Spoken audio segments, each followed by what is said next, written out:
Une expression que vous aimez donner, c'est le corps perd. J'ai envie de vous demander, que perd-il, que gagne-t-il à ce jeu-là? Que gagne-t-on, que perd-on? Alors, c'est une idée qui m'est venue en écoutant beaucoup de grognons qui pensent toujours que les choses se perdent, que la culture se perd, que le savoir se perd, que les valeurs se perdent. Vous connaissez les désespérés, les grognons, les critiques, etc., qui font florer surtout maintenant. Et oui, les choses perdent, on perd des choses, mais ils ne pensent pas à quel point on en gagne. Et j'avais eu cette idée dès le moment où en effet, on avait inventé d'abord l'écriture, ensuite l'imprimerie et maintenant l'informatique, où en effet nous perdons beaucoup la mémoire, mais simplement nous ne la perdons que parce qu'on la perd au sens qu'une casserole perd. C'est-à-dire que la mémoire, au lieu d'être une faculté qui reste subjective, elle est sur le parchemin, elle est sur le livre imprimé, ou elle est dans la mémoire d'ordinateur, où j'ai toute la mémoire du monde qui est rassemblée.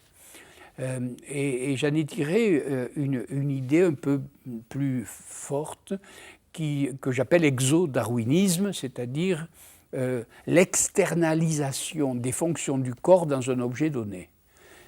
Par exemple, un biberon, c'est un sein amovible. Un marteau, c'est un avant-bras et un poing amovible. On a l'impression que le corps a perdu l'avant-bras et alors tout d'un coup, il est un objet du monde. Le biberon est un objet du monde.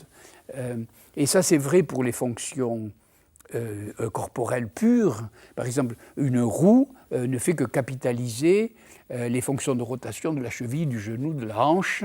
Et ce n'est pas très difficile, l'invention de la roue. On voit très bien que c'est une externalisation de ces articulations-là, et ainsi de suite. Et là, une fois que les objets sont là, ils évoluent comme si c'était des organismes objectivés. Et c'est ce que j'appelle exodarwinisme. Mais ce qui est vrai pour les fonctions pures du corps, c'est-à-dire le marteau, le sein, la roue, etc., est aussi vrai pour les fonctions intellectuelles. Et en effet, vous voyez bien que la mémoire s'est objectivée dans l'écriture, dans l'imprimerie, dans l'informatique et ainsi de suite. Donc le corps perd en effet, mais il perd ces objets-là qui deviennent le support d'une évolution qu'on appelle l'évolution technique, l'évolution des sciences et ainsi de suite. Voilà, j'appelle ça l'exodarwinisme en effet. Avec ce décalage entre l'évolution de la technique et de l'autre, le corps humain. Le corps humain est toujours là. Voilà. D'une certaine manière, on disait souvent, et on n'en avait pas tort d'ailleurs, que dans les processus d'hominisation, on voyait très bien le corps évoluer et la culture évoluer en même temps. Et à un certain moment, ça c'est un calcul que font très bien les paléoanthropologues, on voit que le corps s'arrête d'évoluer et que la culture prend un départ extraordinairement rapide. Comme si à un certain moment, l'évolution de l'hominisation freinait d'une certaine manière, mais qu'elle était relayée tout d'un coup par cet exodarwinisme-là.